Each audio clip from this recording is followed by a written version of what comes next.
Okay, so when we factor polynomial expressions, a little review from the other day. Factoring is simply rewriting multiplication. So rewriting as multiplication. So whenever we're asked to factor, what we're trying to do is take a bunch of stuff that's being added up or subtracted and see if we can't express it as a product of things being added up or subtracted. Sometimes there's just a monomial out here. Sometimes there's a polynomial, binomial, trinomial. Lots of things here that we're working with. Lots of vocab. Sounds complicated, but if you follow these rules, it's pretty easy. Now the first rule whenever you're factoring a polynomial expression is look for common factors. So this first topic is just this first lesson. This first step. Look for common factors. When we say common factors, if we have 3x squared and 4y cubed, there's nothing in common with these two terms. 3 and 4 don't share any factors in common. X squared, there's no y's there. Y cubed, there's no x's there. There's nothing in common. So if I asked you to factor this, right now you would say, does not factor. So let's take a look at what a greatest common factor is. A greatest common factor is the biggest possible number that divides all the terms evenly. The biggest. And that should be in quotations because it doesn't necessarily have to be a big number. But the biggest number that divides everything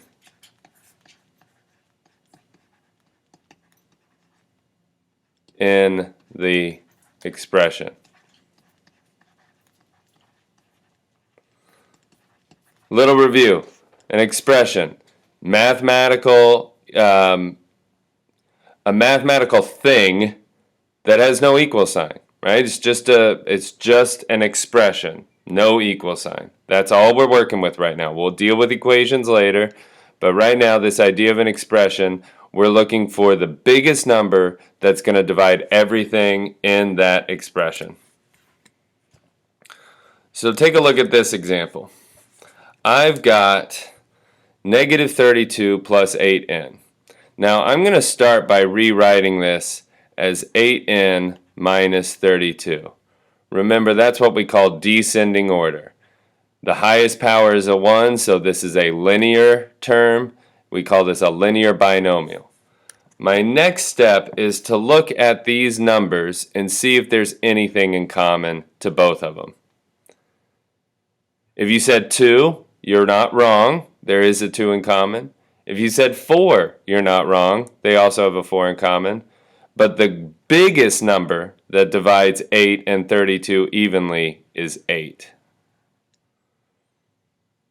Now I look, I have an n here, and I don't have an n here. So 8 is all that these two terms have in common.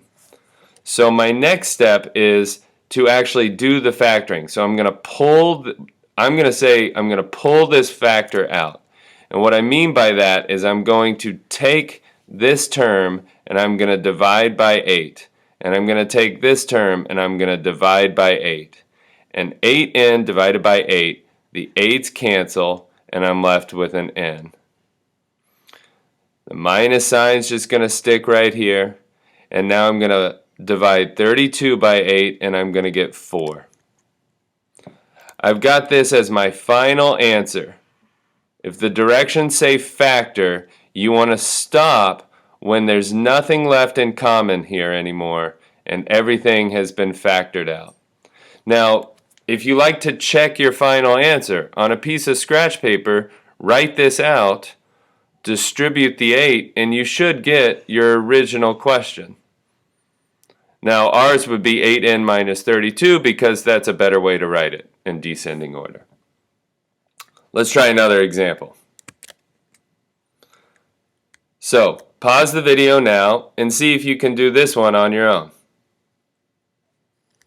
Okay, if you're back, you've tried to factor this, so look at this number and ask yourself, is there anything that divides 56 evenly that also divides 48? The biggest number that divides both of these evenly is 8 again. Now that's just a coincidence.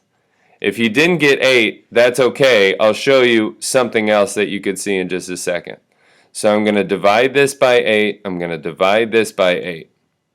There's a b squared here, but notice there's no b's over here. So all I can pull out is this 8. 56 divided by 8 is a 7. B squared is still there. Plus 48 divided by 8 is 6. My final answer, right there. If I distribute the 8, I should get my original question. Okay, let's say you did this problem and you didn't see the common factor of 8. You only saw a common factor of 2. So you pulled out a factor of 2. So what times 2 gives you 56? That should be, what, 28? And then b squared plus 24. So that's not wrong, but it's just not factored completely. We just need to keep going. So notice that there's also a number in common here of 4. So we already have this 2 out here. So let's see, I've got this 2. And now what I'm going to do is I'm going to pull out a 3 as well. So 2 times, now I'm going to pull out this, or I'm sorry, not 3, this 4 times, I'm going to divide this by 4, I'm going to divide this by 4, I'm going to get 7b squared plus 6. And now look, what's 2 times 4? That should give you 8, 7b squared plus 6. So if you don't see the greatest common factor to start, that's okay. If all you see is a 2, take out the 2. But then always check to see if there's anything else left. In this case, there was a 4, so I pulled that out. And then we had 2 times 4 out here. All right, let's try another example. You may have heard Charlie whining there at the end of that last problem. She is here right now. This one's a little tougher. So pause the video and give this one a try. Remember, you're looking for the greatest common factor, the number that divides all of these evenly. I'll give you, well, pause it. Okay, you're back. So first, start with the numbers. Is there anything that goes into 12, 36, and 16 evenly? If you said 4, you're correct. Now look at the variables. There's an x to the 5th here. Remember, x to the 5th is x times x times x times x times x. And x cubed is x times x times x. And x squared is x times x. Do you see there's 2 x's here, there's 2 x's here, and there's 2 x's here? So I can pull those 2 x's out as an x squared. Now what I'm doing is I'm taking this term, I'm going to put the 12 right here, and I'm dividing by 4x squared. And I'm taking this term, and I'm dividing by 4x squared. And I'm taking this term, and I'm dividing by 4x squared. Now I can't erase with this, so I'm just going to move this down here. 4x squared. Now what is 12 divided by 4? These x's cancel with these x's, and I'm left with how many? 3 x's being multiplied, so that means x cubed. Minus sign comes along for the ride. 36 divided by 4. X cubed divided by x squared, and I get just an x. And then lastly, plus sign comes on down. 16 divided by 4, that's just a 4. These x squareds cancel with these, this x squared cancels with this x squared, and there's no x's there. If I did this problem correctly, inside the parenthesis, these three numbers should have nothing left in common. The greatest common factor has been taken out. Now, you don't have to do the problem this way, but I wanted to show you mathematically what's happening. One thing you might look for is some of the monomial things that we know. What's x to the fifth divided by x squared? Do you see that 5 minus 2 to give you a 3? Do you see the 3 minus 2 to give you a 1? Do you see the 2 minus 2 to give you a x to the 0? And what is x to the 0? It's just 1. So 4 times 1 is 4. Now that's as hard as it can get at this point. Well, kind of. The next example I think is a little harder, but same idea. So let's move on to the next one. Pause the video now. Try this one on your own. Remember, you're looking for, is there anything in common with 28 and 49? How many x's do they share? How many y's do they share? And factor all of those out. Pause the video, and then I'll do the answer. Okay, so when I see 28 and 49, I think 7. 7 times 4, 7 times 7, nothing else in common. This one has 3 x's being multiplied, and this one has 2 x's multiplied. That means they share 2 x's. This one has 2 y's being multiplied, and this one has 3 y's being multiplied. That means they share 2 y's. So when I factor out a 7x squared y squared, I'm dividing this term by 7x squared y squared.